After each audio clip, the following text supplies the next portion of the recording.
Hello brothers, আসসালামু আলাইকুম। আশা করি যে যেখানে আছেন ভালো আছেন, সুস্থ আছেন। আজকে 16ই মার্চ। আজকে আমরা একটা শেয়ার নিয়ে কথাবার্তা বলবো, সেটা হলো সিমটেক্স।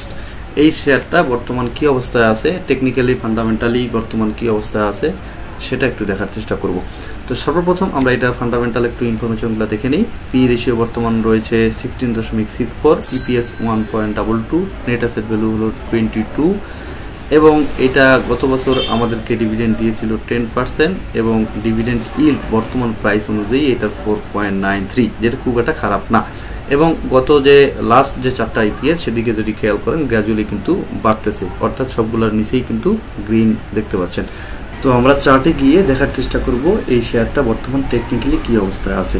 এটা দেখতে গিয়ে আমরা গত 2 বছর একটা হিস্ট্রি দেখব যে গত 2 বছরে এই শেয়ারটা কী ধরনের বিহেভিয়ার করছিল, আমাদের কোন কোন জায়গাগুলোতে আসলে সাপ্লাই জোন এবং কোন কোন জায়গায় ডিমান্ড জোন তৈরি হয়, এই সমস্ত বিষয়গুলো ইন ডিটেলে দেখার চেষ্টা করব। হয়তো একটু বড় হচ্ছে ভিডিওটা, কিন্তু আপনাদের বোঝার জন্য আমি একটু ডিটেলে কথা বলার চেষ্টা করব। তো আমরা চার্টে চলে যাচ্ছি। প্রথমে যদি চার্টে চলে যাই, আপনারা এখানে দেখতে পাবেন 2023 সালের ফেব্রুয়ারি মাসের পর থেকে 2023 সালের ফেব্রুয়ারি মাসের পর থেকে মার্চ মাস থেকে শুরু করে প্রায় সেপ্টেম্বর মাসের মাঝামাঝি পর্যন্ত এখানে বেশ বড়সড় একটা আপ ট্রেন্ড আমরা দেখতে পেয়েছি। সেটা যদি আমি মার্ক করে রাখি, এইটাকে আমরা যদি আপ ট্রেন্ড বা ইম্পালসিভ ওয়েভ বলি, তার পরবর্তীতে কিন্তু সে একটা কারেক্টিভ ওয়েভ দিয়েছিল। এখান থেকে শুরু করে আবার কিন্তু সে 2024 সালের জানুয়ারি মাসের মাঝামাঝি পর্যন্ত কিন্তু একটা কারেক্টিভ ওয়েভ আমরা দেখতে পেয়েছি। এরপর যেটা হয়েছে সেটা হলো যে ছোট ছোট ইম্পালসিভ এবং কারেক্টিভ ওয়েভের মাধ্যমে এখানে একটা ডাবল টপ তৈরি করার পরে সে বড়সড় একটা কারেক্টিভ ওয়েভ তৈরি করছে। এক কথায় দুইটা আপ ট্রেন্ডের পরে যখন ডাবল টপ তৈরি করে প্রাইসটা উপরে যেতে পারে নাই, তারপরে কিন্তু সে একটা বড়সড় একটা ডাউন ট্রেন্ড আমাদেরকে দিয়েছে। এটা যদি আমরা একটু মার্ক করার চেষ্টা করি, এটা হলো ইম্পালসিভ ওয়েভ, তার পরবর্তীতে আসবে কারেক্টিভ, তার পরবর্তীতে আবার ইম্পালসিভ, এখানে ডাবল টপ তৈরি হয়ে গেছে। তারপরে ডাবল টপটা ফেস করার পরে সে কিন্তু একটা বড় ডাউন ট্রেন্ড কিন্তু আমরা দেখতে পেয়েছি এই শেয়ারটাতে। অর্থাৎ আমরা কিন্তু দেখতে পেয়েছি বড় একটা ডাউন ট্রেন্ড দেখতে পেলাম, তারপরে বড় একটা আপ ট্রেন্ড দেখতে পেলাম, তারপরে বড় একটা ডাউন ট্রেন্ড, তারপর ছোট ছোট আপ ট্রেন্ড ডাউন ট্রেন্ড করে ডাবল টপ তৈরি করার পরে সে কিন্তু বড় একটা ডাউন ট্রেন্ড দেওয়ার পর এই জায়গাটায় প্রাইসটা আসার পরে কিন্তু সে একটা জোনের মধ্যে কিন্তু ঘোরাঘুরি করছে বেশ কিছুদিন। এটা যদি আমি স্পেসিফিক আপনাদেরকে ডেট সহ বলি, তাহলে 2024 সালের অক্টোবরের মাঝামাঝি থেকে শুরু করে প্রায় ফেব্রুয়ারি মাসের শুরু পর্যন্ত, এক কথা অক্টোবর মাঝামাঝি, অক্টোবরের 15 দিন, এরপর নভেম্বর, ডিসেম্বর, জানুয়ারি, এই জানুয়ারির শেষ পর্যন্ত কিন্তু সে একটা রেঞ্জের মধ্যে ছিল। এটা যদি আমি আপনাদেরকে দেখাই, মার্ক করে দেখাই, এই জায়গাটার মধ্যে কিন্তু সে একটা রেঞ্জিং মার্কেট তৈরি করছে। এই রেঞ্জিং মার্কেটের পরে এই যে বক্সটা দেখতে পাচ্ছেন, এই বক্স থেকে কিন্তু সে অলরেডি বের হয়ে আপ ট্রেন্ড দেওয়ার চেষ্টা করতেছে। তো আপ ট্রেন্ড দেওয়ার ক্ষেত্রে যেটা হয় সাধারণত, যে কোনো একটা জোনের মধ্যে যদি রেঞ্জিং মার্কেটের মতো বা একটা সাইডওয়েজ যদি এটা তৈরি করে, সাইডওয়েজ তৈরি করার পরে এরপরে যদি ওইটাকে ব্রেকআউট করে, আমরা খুব স্বাভাবিকভাবেই কিন্তু এটা ধরে নিই যে হয়তো একটা রিটেস্ট কিন্তু আমরা পাবো। সেই কাঙ্ক্ষিত রিটেস্টের যে প্রসেস সেটাও কিন্তু সে শেষ করে ফেলছে। এই যে আমি আপনাদেরকে দেখাই, এই যে বক্স থেকে শুরু করে যখন সে এখানে ব্রেকআউট করলো, ব্রেকআউট করার পরে একটা জায়গা পর্যন্ত গিয়ে তারপরে কিন্তু সে আবার রিটেস্টের জন্য চলে আসে এবং রিটেস্ট কিন্তু শেষ করেছে। আপনারা একটু খেয়াল করেন, এই যে লাইনটা, এই লাইনটা কিন্তু রিটেস্ট করার পরে সে কিন্তু আবার উপরের দিকে যাওয়ার চেষ্টা করতেছে।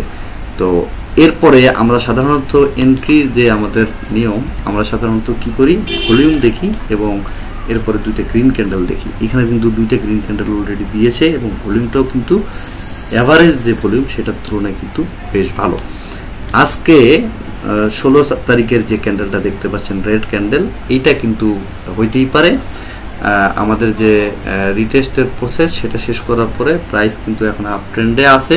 প্রাইস কিন্তু খুব বেশি কমে নাই, কিন্তু আমরা একটা বড়সড় একটা রেড ক্যান্ডেল দেখতে পেয়েছি। কিন্তু আমার যেটা মনে হয় যে এই ট্রেন্ডটা কিন্তু ক্যারি করবে, অন্তত পক্ষে আমাদের এর পরে যে একটা সাপ্লাই জোন আছে সেই সাপ্লাই জোন পর্যন্ত কিন্তু এই প্রাইসটা ক্যারি করবে, তারপরে যদি কারেকশনে যায় বা আসে রিট্রেসমেন্ট হয় সেটা হইতেই পারে। তো আপাতত এই যে আমাদের আজকের যে ক্যান্ডেলটা রেড ক্যান্ডেল দেখতে পাচ্ছেন, সেটা নিয়ে আমার মনে হয় খুব একটা ওরিড হওয়ার কিছু নাই। আমাদের যে ট্রেন্ডটা আশা করতেছি আমরা রিটেস্টের প্রসেসের পরে যে ট্রেন্ডটা শুরু হওয়ার কথা সেটা আশা করি পাবো।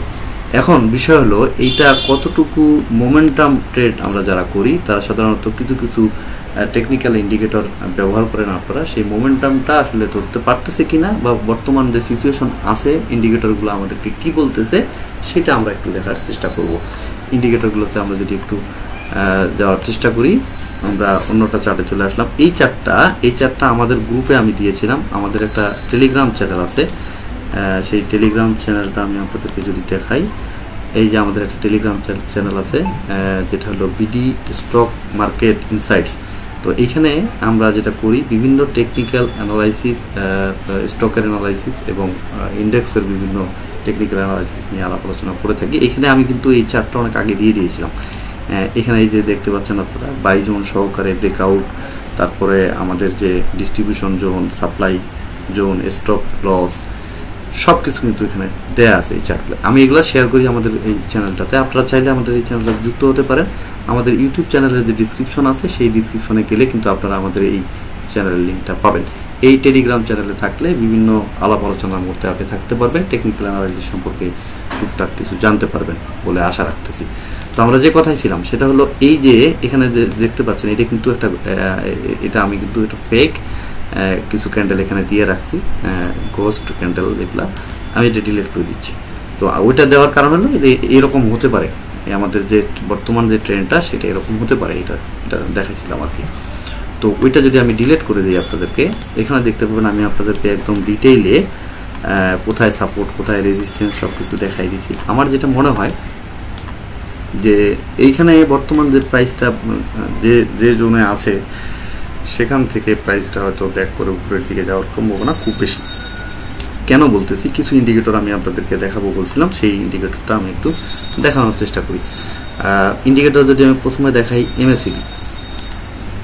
এমএসিডিটা একটু দেখাই, এমএসিডি একটু খেয়াল করবেন। এমএসিডিতে হিস্টোগ্রামের বারগুলো একটু দেখাই, হ্যাঁ হিস্টোগ্রামের বারগুলো, এই যে হিস্টোগ্রামের বারগুলো দেখেন, এই যে ফেড হওয়া শুরু করছে, গ্রিন যখন ফেড হওয়া শুরু করছে তারপরের থেকে গাঢ় লাল পর্যন্ত, এক কথায় ডিপ রেড যেটা আর কি, সেই পর্যন্ত কিন্তু পুরোটাই এটা কিন্তু একটা ডাউন ট্রেন্ড বা কারেক্টিভ ওয়েভের একটা সিগন্যাল।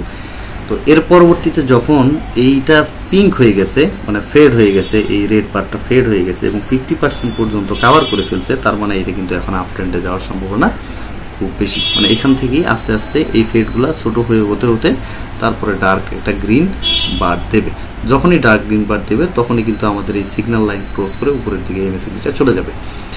তো খুব বেশি সম্ভাবনা আছে, অলরেডি সে একটা মোমেন্টামে আছে। আমার যেটা মনে হচ্ছে দুইটা একটা ক্যান্ডেল পরেই এটা কিন্তু আমাদের হয়তো গ্রিন বার দেওয়া শুরু করবে এবং সেই সাথে এমএসিডি লাইনটা আমাদের সিগন্যাল লাইনকে ক্রস করে উপরের দিকে যাওয়া শুরু করবে। এমএসিডিটা কিন্তু আমাদের পরেই আছে, আমরা হয়তো আর 2-3-4টা ক্যান্ডেল পরে খুব দ্রুতই আমরা এখানে এমএসিডিটাকে এমএসিডির যে ক্রস ওভার আমরা দেখি সেটা কিন্তু আমরা দেখতে পাবো বলে আশা করতেছি।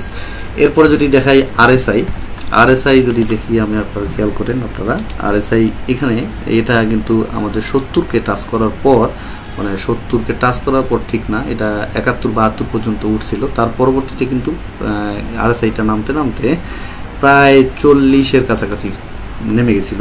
40-এর কাছাকাছি আসার পরে কিন্তু একদম শার্পলি সে উপরের দিকে যাওয়ার চেষ্টা করতেছে। আপনারা দেখতে পাচ্ছেন যে এইখানে যে লাইনটা আরএসআইয়ের যে লাইনটা সেটা কিন্তু অনেক শার্প, এটা দেখেই বোঝা যাচ্ছে যে এখানে একটা ভালো একটা পাবলিক সেন্টিমেন্ট তৈরি হয়েছে এবং ভালো একটা ডিমান্ড তৈরি হয়েছে। তো আশা করতেছি যে এইটা উপরের দিকে কন্টিনিউ করবে এবং 70 ক্রস করে হয়তো আরও উপরের দিকে যাবে, যেটা করলে পরে আমাদের প্রাইসটা অনেক উপরে চলে যাবে। এরপরে যদি আরও কিছু জিনিস দেখাই, আমি এমএসিডি দেখালাম এবং আরএসআই দেখালাম। এরপরে যে সম্ভাবনার জায়গাটা আরেকটু দেখাই আপনাদেরকে, ইসিমুকো ক্লাউড দেখেন। ইসিমুকো ক্লাউডের বর্তমান যে পরিস্থিতি তাতে কিন্তু আমাদের প্রাইসটা ইসিমুকো ক্লাউডের উপরে অবস্থান করতেছে। আপনারা খেয়াল করলে বুঝতে পারবেন এবং আমাদের প্রাইস যেখানে আছে তার ডান পাশে পুরোটাই এখন কিন্তু গ্রিন ক্লাউডের উপরে আমাদের কিন্তু প্রাইস অবস্থান করতেছে, অর্থাৎ আমরা কিন্তু এখানে ভালো একটা সাপোর্টও পাবো। যদি অ্যাক্সিডেন্টালি প্রাইসটা কোনো কারণে যে বেগে যাওয়া শুরু করছে সেভাবে যদি নাও যায়, তারপরেও কিন্তু এখানে আমাদের ক্লাউডের আপার লাইন, লোয়ার লাইন এবং মাঝখানে যখন থাকবে তখন কিন্তু আমরা বেশ ভালো একটা সাপোর্ট পাবো। এরপরে যদি আমি আপনাদেরকে দেখাই বলিঞ্জার ব্র্যান্ড কিন্তু মাত্র সে লোয়ার লাইন টাচ করে মিডল লাইন ক্রস করে এখন বর্তমানে আপার লাইন টাচ করার দিকে যাওয়ার চেষ্টা করতেছে। এইটা কিন্তু যদি কোনোভাবে এই মিডল লাইনকে ক্রস করার পরে আপার লাইনকে টাচ করে এটা কিন্তু কন্টিনিউ করার সম্ভাবনা খুব বেশি আছে। এরপরে আমি যদি আপনাদেরকে দেখাই, আমরা যখন ক্রস ওভার হয় মুভিং অ্যাভারেজ 200 এবং মুভিং অ্যাভারেজ 50-এর যে ক্রস ওভারটা হয় সেটা যদি দেখি যে এটা কি অবস্থায় আছে, আপনারা একটু খেয়াল করবেন। যখন ডাউন ট্রেন্ড বড়সড় যখন ডাউন ট্রেন্ড হয়, আচ্ছা এই সিম্বল ক্লাউডটা ক্লোজ করে দিচ্ছি, যখন বড়সড় ডাউন ট্রেন্ড হয় তখন সাধারণত এই বড় যে মুভিং অ্যাভারেজ অর্থাৎ 200 মুভিং অ্যাভারেজ দেখুন উপরের দিকে চলে যায় এবং ছোট মুভিং অ্যাভারেজ যেটা 50 সেটা কিন্তু নিচের দিকে আসে। এরকম যখন হয় তখন কিন্তু এটা ফুললি বিয়ারিশ অবস্থায় থাকে। তো এই বিয়ারিশ যে ট্রেন্ডটা সেটা কিন্তু সেই প্রসেসটা শেষ করার পরে অ্যাকুমুলেশন শেষ করে সে যখন উপরের দিকে যাচ্ছে, আপনারা খেয়াল করেন এই 200টা কিন্তু ক্রমান্বয়ে নিচে নামতেছে এবং 50টা কিন্তু উপরের দিকে যাচ্ছে। যদি এই 50টা উপরের দিকে আরেকটু যায়, 2-3টা ক্যান্ডেল পরে আরেকটু উপরের দিকে যায় এবং 200টা নিচের দিকে চলে আসে, তখন কিন্তু এখানে হবে গোল্ডেন ক্রসওভার। এই যে আমাদের মুভিং অ্যাভারেজের যে গোল্ডেন ক্রসওভার যেটাকে আমরা বলি, সেটা হলো 200 এবং 50-এর যে ক্রসওভার, 200টা নিচের দিকে আসবে আর 50টা উপরের দিকে যাবে। এই ধরনের সিচুয়েশন যখন আসে তখন ওইটা একটা গোল্ডেন ক্রসওভার। এবং আপনারা সবাই জানেন যে মুভিং অ্যাভারেজের গোল্ডেন ক্রসওভারটা কিন্তু খুব কার্যকরী একটা ভূমিকা পালন করে। আর বর্তমান প্রাইস কিন্তু আমাদের এই মুভিং অ্যাভারেজ 200-র উপরে অবস্থান করতেছে, যেটা আমাদের জন্য খুব ভালো একটা সিগন্যাল। আমরা কিন্তু এটাকে একটা সাপোর্ট হিসেবে পাবো। এর নিচে 50 সাপোর্ট হিসেবে আছে এবং দুইটা বেশ ভালো পজিশনে আছে। তো এদিক থেকেও কিন্তু আমাদের একটা ভালো সিচুয়েশনে আছে, আমরা এটা বলতে পারি। লাস্টলি আমি আপনাদেরকে যেটা দেখাবো ভলিউমের ব্যাপারটা যদি আপনারা খেয়াল করেন, এইখানে খেয়াল করবেন যে এখানে যখন একুমুলেশন জোনের মধ্যে প্রাইসটা ওঠানামা করতেছিল তখন কিন্তু একটা অ্যাভারেজ একটা ভলিউম ছিল, অ্যাভারেজ ভলিউম মাঝে মাঝে একটু বাড়ে, আদারওয়াইজ কিন্তু খুব কম ভলিউমে কিন্তু লেনদেন হয়েছিল। এই যে আমরা ফেব্রুয়ারি মাসের প্রথম থেকে শুরু করে এখন পর্যন্ত বেশ কিছু ভালো ভলিউমে কিন্তু লেনদেন দেখতে পেয়েছি, যেটা এখন পর্যন্ত কন্টিনিউ করতেছে। মাঝখানে একটু কম ছিল, যখন কারেকশন হচ্ছিল তখন ভলিউমটা কমতেছিল। আপনারা খুব ভালো করে জানেন যখন কারেকশন হয়, যখন প্রাইস কারেকশন হবে এবং ভলিউম আস্তে আস্তে কমবে, সেটা কিন্তু আপ ট্রেন্ড খুব দ্রুত শুরু করার জন্য একটা ভালো পজিটিভ সাইন। তো এটাও কিন্তু আমরা পেয়েছি, যখন আমরা কারেক্টিভ ওয়েভে ছিল তখন কিন্তু আস্তে আস্তে ভলিউমটা কমে গেছিল এবং কারেক্টিভ ওয়েভ শেষ করার পরে জাস্ট 50 মুভিং অ্যাভারেজকে সাপোর্ট মেনে সে কিন্তু প্রাইসটা যখন উপরের দিকে যাচ্ছে, এখানে খেয়াল করেন জাস্ট এই যে মুভিং অ্যাভারেজ 50কে টাচ করে উপরের দিকে যাওয়ার চেষ্টা করতেছে, সেই সাথে সাথে ভলিউম কিন্তু বেড়ে গেছে। এই যে লাস্ট এই ক্যান্ডেলে ভলিউমটা অনেক বড় এবং আজকের যদিও আমরা রেড ক্যান্ডেল দেখতে পাচ্ছি, কিন্তু বেশ ভালো কিছু লেনদেন উপরে হয়েছে এবং বাজারের শেষ দিকে এসে প্রাইসটা কিন্তু একটু কমে গেছিল। সেটা কিন্তু খুব বেশি কমে নাই, জাস্ট অল্প কিছু কমছে, কিন্তু এইটা কিন্তু আমাদের জন্য খুব একটা খারাপ কিছু না। তো এইখানে মুভিং অ্যাভারেজ 50কে টাচ করার উপরে গেছে এবং বর্তমান প্রাইসটা আমরা দেখতে পাচ্ছেন, এই যে লাস্ট ক্যান্ডেলটা একটু খেয়াল করেন, এই যে মুভিং অ্যাভারেজ 200কে টাচ করে জাস্ট উপরের দিকে গেছে। এইখানে মুভিং অ্যাভারেজ 50কে ক্রস করে নিচের দিকে নামে নাই এবং এইখানে মুভিং অ্যাভারেজ 200কে ক্রস করে নিচের দিকে নামে নাই, এবং এইটা কিন্তু পজিটিভ সাইন। যখনই মুভিং অ্যাভারেজকে রেসপেক্ট করতেছে প্রাইস, তার মানে আপনি বুঝবেন যে এটা কিন্তু ভালো ফিডব্যাক দেওয়ার পসিবিলিটি আছে। তাহলে আমি আপনাদেরকে কীভাবে মুভিং অ্যাভারেজের সাপেক্ষে আমাদের বর্তমান যে প্রাইস সেটা কিন্তু খুব ভালো জোনে আছে এবং আমাদের ভলিউম গ্র্যাজুয়ালি আপ করতেছে, সেই সাথে আমাদের গোল্ডেন ক্রসওভারের খুব একটা ভালো সম্ভাবনা এখানে আছে। তো এইটা প্রাইসটা উপরের দিকে যাওয়ার সম্ভাবনা খুব ভালোভাবে আছে বলে আমি মনে করতেছি। এখন বিষয়টা হলো, যদি প্রাইস সেটা হয় যে প্রাইস উপরের দিকে যায়, তাহলে কত দূর পর্যন্ত যেতে পারে। এখন এইখান থেকে রিসেন্ট যদি আপনি সাপ্লাই জোন খোঁজেন তাহলে আমি মোটামুটি আপনাদেরকে এই যে বক্সটা রেড বক্সটা দেখতে পাচ্ছেন যেটাকে আমি বলতেছি ডিস্ট্রিবিউশন জোন, এইখানে দেখেন প্রায় প্রতিবারই এখানে প্রাইস রিজেক্ট হচ্ছে। এই যে একবার, এই যে একবার, এই যে একবার, এই যে একবার, এই যে একবার, এই জোনের আগে মেজর কোনো ডিস্ট্রিবিউশন জোন বা সাপ্লাই জোন আমি দেখতে পাচ্ছি না। এখন যদি প্রাইসটা এই যে ট্রেন্ডটা শুরু করছে এটা যদি সে ক্যারি করে, আমার দৃঢ় বিশ্বাস যে প্রাইসটা এই জোনে আবারও আসবে, হয়তো একটু সময় নিতে পারে কিন্তু প্রাইসটা এই জোনে আসবে। এবং আমরা এখানে যদি এই যে জোনটা আছে বর্তমানে আমি জোনটা দিয়ে দিয়েছিলাম 22 টাকা 20 টাকা থেকে 20 টাকা 40 পয়সা যেটা জোন দিয়েছিলাম, সেই জোনে যদি আমরা বাই করতে পারি তাহলে খুব বেশি সম্ভাবনা আছে 18-20% একটা প্রফিট কিন্তু আমরা এখান থেকে জেনারেট করতে পারবো। কারণ এখানে আমি যে জোনটা আপনাদেরকে দেখালাম সেই জোনের সর্বনিম্ন যে জায়গাটায় আমি দেখতে বক্সের যে বটম লাইনটা সেটা কিন্তু 24 টাকা 10 পয়সায়, অর্থাৎ বর্তমান প্রাইস আছে এখন বর্তমানে প্রাইস যেটা আছে সেটা হলো 20 টাকা 30 পয়সা। খুব বেশি সম্ভাবনা আছে এই প্রাইসটা 24 টাকার উপরে চলে যাওয়ার। 24 টাকার উপরে যদি আমরা টার্গেট সেট আপ করে এটাকে হোল্ড করতে পারি, আমার যেটা মনে হয় খুব অদূর ভবিষ্যতে খুব শীঘ্রই আমরা দেখতে পাবো প্রাইসটা হয়তো সে পর্যন্ত হিট করতে পারে। তো এইটাতে আমি আপনাদেরকে কেন এত কনফিডেন্টলি বলতেছি, আমি এই শেয়ারটা মূলত শর্ট ট্রেডের জন্য ব্যবহার করি বা শর্ট ট্রেডের জন্য সবসময় ওয়াচ লিস্টে রাখি। আমাদের যদি শেয়ার মার্কেটে আপনি 10টা শেয়ার খুঁজেন শর্ট ট্রেডের জন্য, শর্ট টার্ম ট্রেডের জন্য, এটা খুব ভালো আপস অ্যান্ড ডাউনের মধ্যে থাকে এবং আপনি চাইলে এই শেয়ারটার উপরে খেয়াল রাখতে পারেন, নজর রাখতে পারেন। আমার যেটা মনে হয় যে এখানে স্টপ লস নেওয়ার যে একটা বিষয় থাকে, ট্রেড করার সময় অবশ্যই স্টপ লস ব্যবহার করবেন।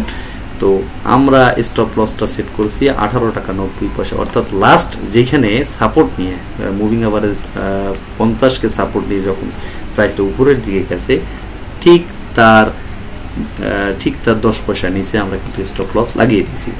এবং যদি প্রাইস কোনোভাবে ফল করে সেক্ষেত্রে আমরা স্টপ লস স্ট্রিক্টলি মেনটেন করবো 18 টাকা 90 পয়সায় এবং এইটার টার্গেট আমরা সেট আপ করে রাখছি 24 টাকা 10 পয়সা। এবং আমাদের রিস্ক রিওয়ার্ড যে রেশিওটা সেটা কিন্তু মোটামুটি ভালোই আমি এখানে দিয়ে দিয়েছিলাম। সেটা কত আসে আমাদের এখানে আমি লিখে দিয়েছিলাম রিস্ক রিওয়ার্ড রেশিও 1:2.2, না এটা হলো ফুয়াংসিরামিক, আরেকটা এটা হলো সিনটেক্স, এটা হলো 2.5, এক কথা 1:2.5 রিস্ক রিওয়ার্ড রেশিও। আপনারা চাইলে এইটাতে ইনভেস্ট করতে পারেন, দেখতে পারেন, শেয়ারটা কিন্তু সামনের দিকে ভালো করার খুব ভালো পসিবিলিটি আছে। আমার দৃঢ় বিশ্বাস যে শেয়ারটা আপনাদেরকে ভালো একটা ফিডব্যাক দিবে। অসংখ্য ধন্যবাদ, ভালো থাকবেন সবাই, আল্লাহ হাফিজ।